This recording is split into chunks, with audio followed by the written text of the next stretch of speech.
Talagang masaya tayo dito sa matulong. Ano ba ninyo ibig sabihin? Matulong, elementary school. Matulungin ang mga taga? Matulong. Dahil hindi matalong, ha?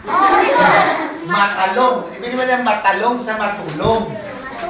Dito sa matulong, elementary school, ang mga bata ay matutulungin. Ano? Kailangan magtulungan tayo. At kaya nga, dito sa school, dapat pag-aralan natin, hindi lang magbasa. Magsulat. Magpunta. Kundi pagdasal at mabuhay na mabuti. Diba? Mabuhay na mabuti. Yan ang maganda. Kaya nga, kinakailangan sa school, ano? Mag-pray, magmahalan, magtulungan, magtigayan.